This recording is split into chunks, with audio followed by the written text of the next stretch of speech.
حضور نبی کریم صلی اللہ علیہ وسلم نے روزوں کو بدل کر زکات فرمایا. لکل شیء زکات، ہر چیز کی زکات ہوا کرتی ہے، اور بدن کی جو زکات ہے وہ 100 ہے. تو تعالیٰ نے اب صلی اللہ علیہ وسلم کے ذریعے سے اس امت کو جتنے اعمال عطا فرمائے، جتنے ان کو احکام دیے، ان میں سے ایک حکم جو اللہ کی رضا کا ذریعہ ہے اور اللہ کا قرب حاصل کرنے کا ذریعہ ہے، جس کے بدلے اللہ جنت عطا فرماتے ہیں، وہ حکم زکات ہے. اللہ کے نام پر مال خرچ کرنا. اللہ کے نام پر جو مال خرچ کیا جاتا ہے وہ 3 طرح سے ہوتا ہے. ایک وہ جس کو ہم لوگ زکات کہتے ہیں. ایک بندہ ہے، اس کے پاس نصاب کے بقدر پیسے ہیں، سونا ہے، چاندی ہے، نقدی ہے، مال تجارت ہے. اس کے اوپر جب سال گزرے گا تو سال گزرتے ہی اس بندے کے اوپر زکات واجب ہو جاتی ہے. وہ 2.5% ہے. 100 میں سے 2.5 روپے دینے ہوتے ہیں. 1000 میں 250 ہو گیا اور لاکھ میں 2500 ہو گیا. اس کے وغیرہ ایک نصاب مقرر ہے. پوچھا جا سکتا ہے، جس کے پاس کوئی ہے تو مسئلہ پوچھ لے، اپنے زکات کی ادائیگی کرے. حکم ہے جیسے نماز فرض، حج فرض، اسی طرح صاحب نصاب بندے کے اوپر زکات بھی فرض ہے. اس کے علاوہ جو مال اللہ کے نام پر دیا جاتا ہے اس کو صدقہ بولتے ہیں. عربی کا لفظ ہے بمعنی ہدیہ، بمعنی تحفہ. اس کی بھی 2 قسمیں ہیں. ایک صدقات واجبہ ہے اور ایک صدقات نافلہ ہے. کچھ رقم میں اللہ کے نام پر دوں گا، اتنی رقم دینا میرے لیے لازم اور ضروری ہے، جس کو ہم صدقہ فطر بھی کہہ دیتے ہیں. یا اور کوئی ایسا کام ہو گیا جس کی وجہ سے میرے اوپر کوئی شریعت کی جنگ آ گئی ہے، شریعت کی طرف سے کوئی خرچ کرنا میرے اوپر لازم ہو گیا ہے، وہ واجبہ ہوگا.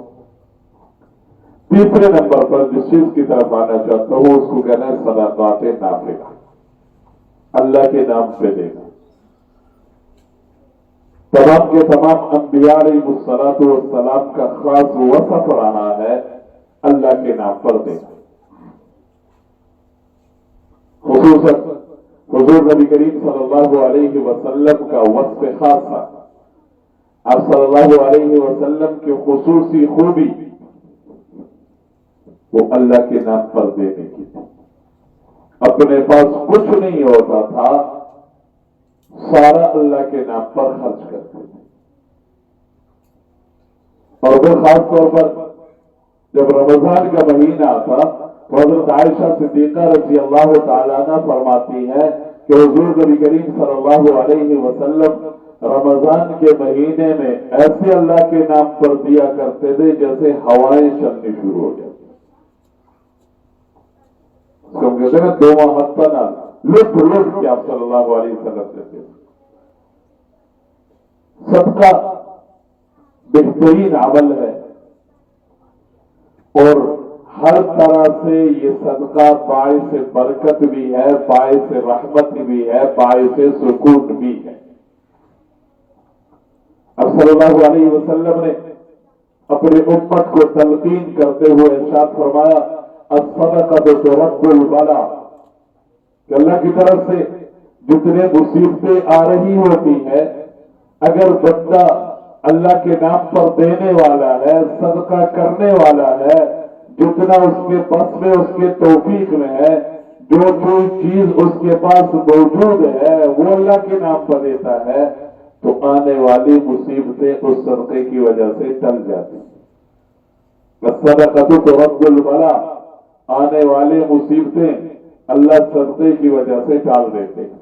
ये तबीउल गाफिलीन किताब है, इसमें हजरत ईसा अलैहिस्सलाम के दौर का वाक़या लिखा है कि गांव और मोहल्ले के लोगों ने हजरत ईसा अलैहिस्सलाम को शिकायत की कि हमारे मोहल्ले का जो धोबी है, ये हमारे कपड़े लेके जाता है, फिर पूरे वापस भी नहीं करता, उसका नुकसान भी करता है और उसमें खराबी भी करता है। आप दुआ करें कि अल्लाह इस धोबी को हलाक कर दे और इससे हमारी जान छोड़ दे। ईसा अलैहिस्सलाम वक्त के नबी है और नबी की दुआ हो वो भी कबूल होती है, नबी की बद्दुआ वो भी कबूल होती है। हज़रत ईसा अलैहिस्सलाम ने उसके वाकई हालत उसमें मौजूद, ये खामी उसमें मौजूद, ये खराबी उसमें मौजूद थी। हज़रत ईसा अलैहिस्सलाम ने बद्दुआ कर दी। अब जब बद्दुआ हो गई तो अगले दिन वही धोबी जो है वो कपड़े उठा के जा रहा है। पहले गार्ड हुआ करते थे धोबी के, जहां बाहर जाकर धोबी कपड़े धोता था, फिर सबके कपड़े सुखा के वापस लाकर सबको दे देते। लेकिन उस दिन उस धोबी ने अपने साथ 3 रोटियां रखी थी। आमतौर पर पुरानी किताबों में रोटी का जिक्र इसलिए आता है कि उस वक्त खान वास्ते होती रोटी सबसे बड़ी मजबूरी किसी इंसान की, सबसे बड़ी जरूरत किसी इंसान की, वो आज भी रोटी है।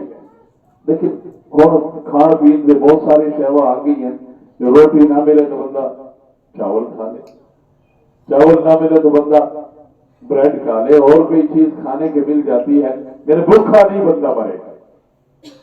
और इसी वजह से पहले जमाने में किसी बंदे ने मजबूर करना होता सी ना तो उसकी रोटी टुकर बंद कर दे।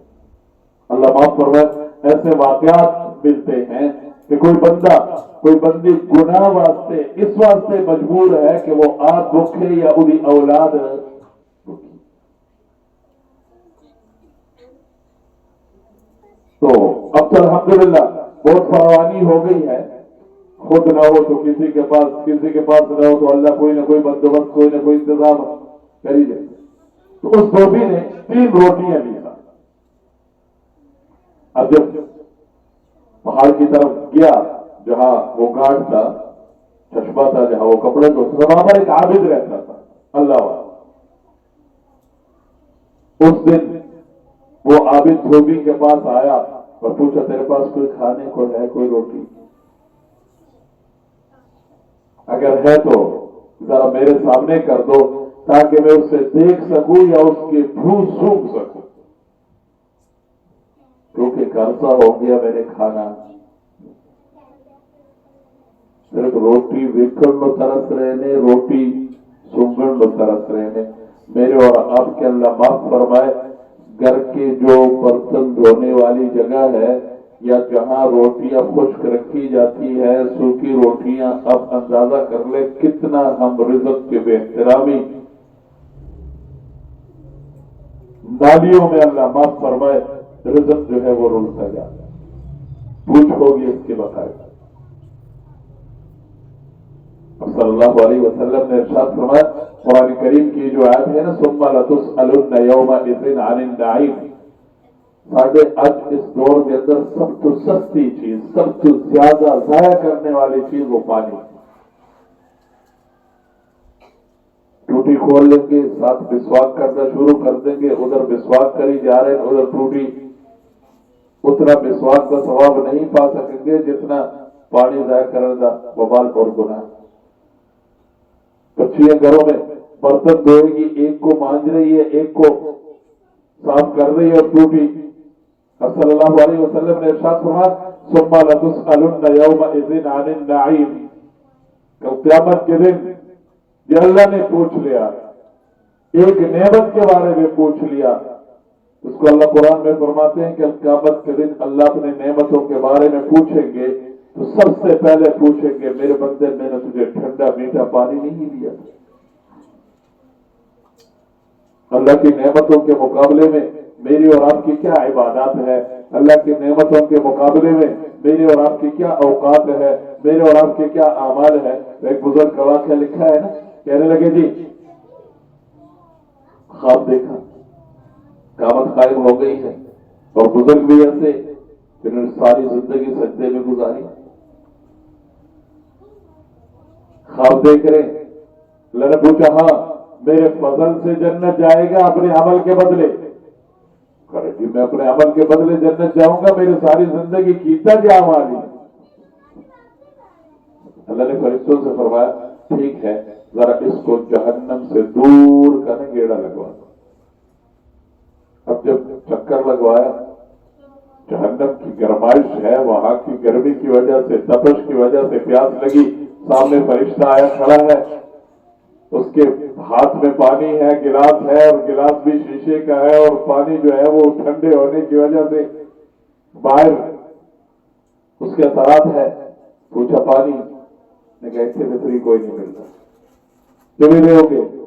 कि आधी जिंदगी का अमल दोगे तो आधा गिलास पानी मिलेगा। अब प्यास बड़ी जालिम है, कहने का ठीक है जी कर दो, सौदा बनो मंजूर है। वो आधा गिलास पानी पी लिया और आधी जिंदगी के आमाल है, जो वो पी लिया तो और प्यास हो गई, कहना आधा और भी दे दे, आधा और लेके सारी जिंदगी के सारे आमाल दे दे, सारे को तो है ही कुछ है। अब जब अल्लाह के हुजूर ये कैसे, तुम्हारी सारी जिंदगी के सारे आमाल मेरे एक गिलास पानी की भी कीमत नहीं है। तो अल्लाह से उसका फजल मांगते रहना चाहिए, और अल्लाह ने जो नेमत अदा की है उन नेमतों पर अल्लाह का शुक्र अदा करना चाहिए। नाशुक्री और नाकदरी ये उस नेमत के छिन जाने का सबसे बड़ी वजह हो। हमारी जिंदगी में, हमारे घरों में अब सल्लल्लाहु अलैहि वसल्लम ने खास तौर पर मस्तूरात के बारे में इरशाद फरमाया। मिशकात की रिवायत है, अब सल्लल्लाहु अलैहि वसल्लम ईदगाह नमाज पढ़ाने जा रहे थे, रास्ते में औरतों की जमात बैठी हुई थी, एक साइड पर, दूसरे साइड पर मर्द थे। हुजूर ने जाकर खुतबा देना था, अब सल्लल्लाहु अलैहि वसल्लम वहां से गुजरे तो उन औरतों को खास तौर पर फरमाया, तसद्दक़ना फ़इन्नी उरीतुकुन्ना अक्सर अहलिन नार। बीबियों अल्लाह के नाम पर दिया करो, ज्यादा से ज्यादा दिया करो, जितना तुमसे मुमकिन हो सके दिया करो, क्योंकि मैंने अक्सर जहन्नम में औरतों को ही देखा। इतनी बुरी तो कोई अक्सर अहले वो सहाबियात थी। पूछा बिमा या रसूलल्लाह, रसूलुल्लाह सल्लल्लाहु अलैहि वसल्लम औरतों का जहन्नम और दोज़ख में जाने की वजह क्या है, कसरत में होने की वजह क्या है? सल्लल्लाहु अलैहि वसल्लम ने इरशाद किया, तकफुरन अल-आशीर, तुकफिरन लान व तकफुरन अल-आशीर। लान तान बहुत करती हो, छोटी छोटी बात पर लान तान, छोटी छोटी बात पर गुस्सा, छोटी छोटी बात पर अगले का मुंह पर मार दिया, छोटी छोटी बात पर अगले का तवा लगा दिया। तकफुरन अल-आशीर, और तुम नाशुक्री बहुत करती हो, नाशुक्री बहुत करती हो। खासतौर पर वो खामन जिसने सारी जिंदगी तुम्हारे लिए वक्फ कर दिया, सल्लल्लाहु अलैहि वसल्लम ने फरमाया उसका भी कभी शुक्रिया अदा। पूरा दिन गर्मी में, धूप में, ठंडी हवा में, गर्म हवाओं में वो कमा कर लुकमा लाता है, और घर पहुंचते ही आगे से तुम्हारी बातें शुरू। तकफुरन अल-आशीर, सल्लल्लाहु अलैहि वसल्लम को यहां तक भी और तक के जुमले हदीस में आते हैं। कह देती है तुम्हारे घर में आकर मैंने कभी खैर है, सारी जिंदगी उसके साथ खैर वाला मामला करते रहो, कभी थोड़ी बहुत ऊपर नीचे मामला हो गया तो कहेगी मैंने तुम्हारे घर में कभी खैर है। कितने नाशुक्री के जुमले। तो हमारी क्या इबादत है, हमारी क्या औकात है, वो अल्लाह वाला है, और उसकी सारी जिंदगी की इबादत, सारी जिंदगी की इबादत जो है वो एक गिलास पानी की कीमत है। तो मैं कह रहा हमारे पास अल्लाह की कितनी नेमतें हैं, वो बुजुर्ग हैं, अल्लाह वाले हैं। फरमाते हैं इतना अरसा हो गया है, रोटी देखी भी नहीं है, रोटी सूंघी भी नहीं है, और एक अरसा हो गया खाने को कुछ मिला ही नहीं। धोबी ने एक रोटी उसको दी। आबिद ने दुआ देते हुए कहा, अल्लाह तेरे सारे गुनाह माफ फरमा दे, अल्लाह तेरे दिल को पाक कर दे। अब धोबी ने दूसरी रोटी भी दे दी, कहने लगा अल्लाह तेरे अगले पिछले सारे गुनाह माफ कर दे। धोबी ने तीसरी रोटी भी पेश कर दी। आबिद बोला, ये धोबी अल्लाह तेरे लिए जन्नत में महल बना दे। 3 रोटियां दी, 3 दुआएं मिल गई। सदका, मैंने कहा तुरद्दुल बला, मुसीबतों को डालने वाला, सदका आए परेशानियों को दूर करने वाला, सदका कल क़यामत के दिन अल्लाह के अर्श का साया बनेगा, सदका आने वाली जिंदगी में बरकतों का बाइस बनेगा। तो शाम हुई, धोबी सही सारे वापस आ गया। इंतजार करने के हजरत ईसा अलैहिस्सलाम की दुआ है, इस बचना कोई नहीं, वापस कोई नहीं आना। तो बस्ती वाले हैरान होकर हजरत ईसा के पास गए, तो आपने बददुआ की थी और धोबी तो वापस आ गया। तो धोबी को उन्होंने बुला लिया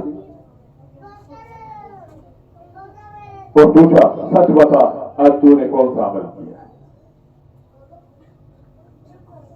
वो कहने लगा, पहाड़ों में से एक आबिद आया था, उसने रोटियां मांगी, मैंने 3 रोटी दी और हर रोटी के बदले उसने मुझे दुआएं दी।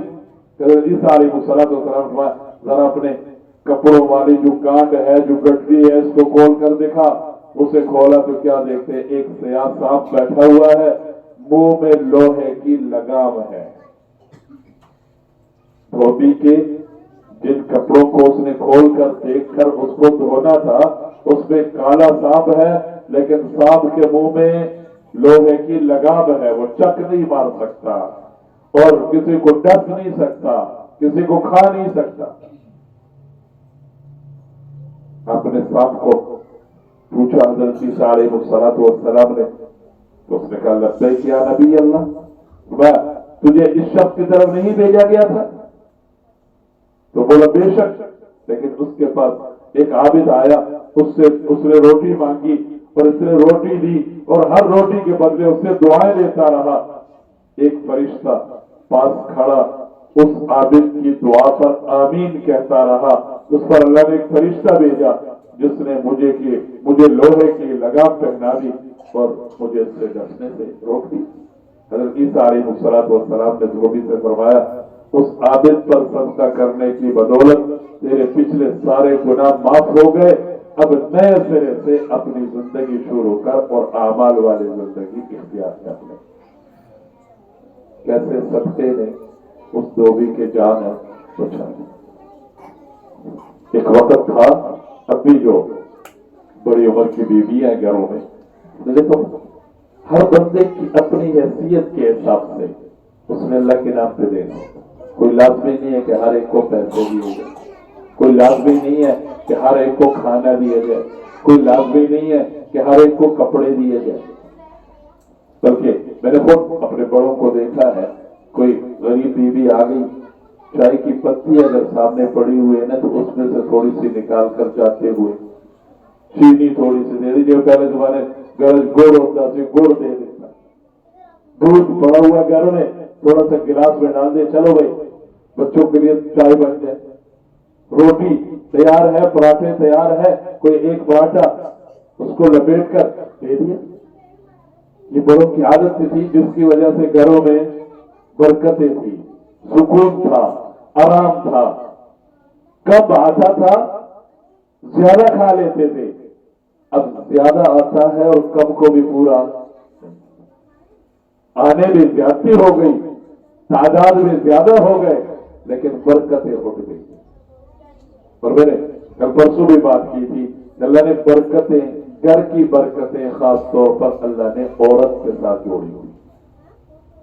हमारी बीवियां इस चीज का ख्याल रखें कि मेरे हाथ से मेरे घर में बरकतें आ जाए। तो उसके लिए कुछ अमाल अपनाने होंगे। एक तो नमाज की पाबंदी है, जिस घर में नमाज की पाबंदी होगी उस घर में बरकतें आएंगी। मर्द तो बेचारा बाहर होता है, कहीं ड्यूटी पर, कहीं काम पर, कहीं कहाँ, और खास तौर पर कोशिश करूंगा कि जो नफली इबादत है उसके फजाइल सामने आ जाए। बीबी जब इशराक पढ़ती है घर में, चाश्त पढ़ती है घर में, सुबह का आगाज कुरान की तिलावत से करती है, सुबह का आगाज फर्ज नमाज से करती है, फिर दिन का आगाज जो सूरज के निकलने का आगाज है वो इशराक के नमाज से करती है, तो अल्लाह उस घर की तरफ फरिश्ते मुतवज्जे करते हैं, उस घर के लिए रहमत के दरवाजे खोले जाते हैं, उस घर के लिए बरकतों के दरवाजे खोल दिए। और अगर ना आप फिक्र है नमाज की, न फिक्र है अपने औलाद की नमाज की, हमारा तो ये अफजेन बन चुका है कि 4 साल बच्चा जल्दी उठाना है स्कूल जाएगा, और 10-12 साल बच्चा जल्दी नहीं उठाना, स्कूल नहीं जाना, नमाज के लिए नहीं उठाना। ये सारे वाक्य हाथ में है, और आप अगर तारीख उठाकर देख लें, वाकयात उठाकर देख लें, तो जिस किसी नेक और बुजुर्ग बंदा आपको नजर आएगा, उस नेक और बुजुर्ग बंदे की बुजुर्गी और नेकी में उसके वालदा का किरदार। माँ नेक, औलाद नेक, माँ पाबंद, औलाद पाबंद, माँ सदका करने वाली। अब सल्लल्लाहु अलैहि वसल्लम ने इरशाद फरमाया अपने अज़वाज मुतहहारात में, किसी ने पूछा होगा कि या रसूलल्लाह आपके वफात के बाद सबसे पहले आपके साथ मुलाकात करने वाली कौन होगी? अब सल्लल्लाहु अलैहि वसल्लम ने फरमाया, भाई जिसके हाथ लंबे हैं सबसे पहले मेरी और उसकी मुलाकात होगी। अब अज़वाज मुतहहारात बैठ गई, आपस में हाथ मापने शुरू कर दिए, नापने शुरू किए, हाथ लंबे। फली होंगी नहीं, लंबी होने से मुराद ही जो जितना ज्यादा सदका करती है अल्लाह के हाथ, उसके हाथ लंबे हाथ शुमार होते हैं, और जिसके हाथ लंबे होते हैं वो सबसे पहले मेरी मुलाकात करेगी। बस तो मेरी और आपकी कोशिश हो। आगे तबीर गाफिली किताब है, इसमें बड़े अच्छे मजमून लिखे हुए हैं। इसी सदके के मजमून पर कल इंशाल्लाह दोबारा बात करेंगे कि सदके से मिलता क्या है।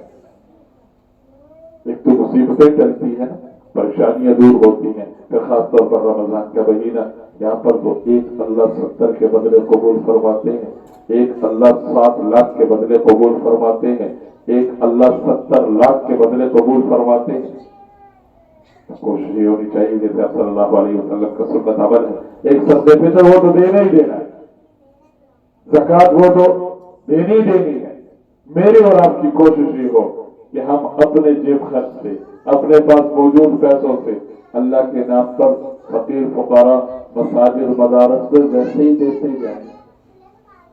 ये नहीं कि कोई जरूरतमंद आएगा तो फिर देंगे, जरूरतमंद आएगा वो जरूरतमंद, मैं और आप तो हर वक्त जरूरतमंद है देने के, हम हर वक्त देते रहें। अपने दिन का आगाज करें सदक़े से, अपने दिन का दरमियान करें सदक़े से, अपने दिन का इख्तिताम करें सदक़े से।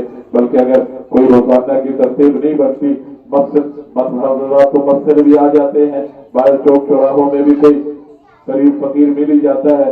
बीबियां कोशिश करें कि घर में कोई बॉक्स रखे, कोई गल्ला रख ले, कोई एक डब्बा रख ले, ये जो जिसमें टाफियां शाफियां या दुकानों पर जो होते हैं ना अपने डब्बे, ये एक लाकर रख दे, रोजाना की तरतीब बना दे। कल साथी एक उम्रे में गया हुआ है, तो मस्जिद हराम के कुछ हालात बदला रहा था, कह रहा अरब लोग रमजान में इंतहा कर देते हैं, अखीर कर देते हैं, मुलाजिम रख लेते हैं कि ये हमारा पका हुआ खाना, ये कठोर, ये जमजम, ये सारी चीजें जाके लोगों को दे जाओ, मुलाजिम रखते हैं इस काम में। कहने लगे, और सबसे उनकी बड़ी खूबी ये है कि जब भी कोई चीज देनी हो अपने बच्चों को साथ लगा लें। कल उसने एक छोटे से बच्चे की तस्वीर भेजी, कहते पहले रोजे से मैं इस बच्चे को, तकरीबन कोई 4-5 साल का बच्चा होगा, इस बच्चे को मैं देख रहा हूं कि रोजाना अपने वालिद के साथ आता है हरम, वालिद इसको खजूर दे ही जाता है, वालिद उसको दूसरे सारी की चीजें दे ही जाता है, और वो एक एक को जाकर तकसीम करता है। अब बच्चे से भाई हर एक ने लेनी اور بچوں کی بھی عادت بن رہی ہے کہ ہم نے اللہ کے نام پر کیسے دینا ہے، ہم نے خرچ کیسے کرنا ہے۔ تو ہم خود بھی خرچ کرنے والے بنے، اللہ کے نام پر دینے والے بنے۔ اور میں نے اس لیے آپ کو کہا کہ گھر میں کوئی ایسا انتظام ہو جائے، ایک بکسا رکھ لی، ایک چیز رکھ لی، روزانہ کی ترتیب سے بچے کو، ہاں بھائی اللہ کے نام پہ جا کے اس میں پیسے دے آؤ، اپنا سر صدقہ دے آؤ، اپنے حفاظت کے لیے دے کے آؤ، بھائی کے مشکل کے حل کے لیے دے کے آؤ، اللہ کو راضی کرنے کے لیے دے کے آؤ۔ بچے کا ذہن بنتا جائے گا کہ میں اللہ کے نام پر دوں گا تو میرا یہ بھی مسئلہ حل ہوگا، اللہ کے نام پر دوں گا تو یہ بھی مسئلہ حل ہوگا، اللہ کے نام پر دوں گا۔ مہینہ 15 دن کے بعد اپنے گھر کے کسی فرد کے ذریعے یا مسجد کے گلے میں لا کر اس کو خالی کر لیا جائے، یا مدرسے میں دے دیا جائے، یا کسی مدرسے میں بیچ دیا جائے، یا کسی فقیر کے گھر بیچ دیا جائے، کسی غریب کے گھر بیچ۔ تو روزانہ کے ترتیب سے جب صدقہ ہوتا ہے تو اللہ پہ روزانہ کی ترتیب سے برکتیں اور رحمتیں بھی نازل کرتے ہیں۔ کوشش کرنی چاہیے، اللہ مجھے اور آپ کو عمل کی توفیق نصیب فرمائے، آمین۔ الحمدللہ رب العالمین والعاقبۃ للمتقین والصلاة والسلام على رسوله الكريم وعلى آله وأصحابه أجمعين۔ ربنا آتنا في الدنيا حسنة وفي الآخرة حسنة وقنا عذاب النار۔ اللهم وفقنا لما تحب وترضى من القول والفعل والعمل والنية، رب ارحمهما كما ربياني صغيرا۔ اللهم اغفر لنا وارحمنا واعف عنا، اللهم اغفر لنا وللمؤمنين والمؤمنات والمسلمين والمسلمات الأحياء منهم والأموات۔ اللهم اشفنا واشف مرضانا ومرضى المسلمين، اللهم اشفنا واشف مرضانا ومرضى المسلمين، اللهم ألف بين قلوبنا، اللهم اجعل في بيننا مودة ورحمة، رب اغفر وارحم وأنت خير الراحمين، رب اغفر وارحم وأنت خير الراحمين۔ وصلى الله على النبي الكريم وعلى آله وأصحابه أجمعين برحمته۔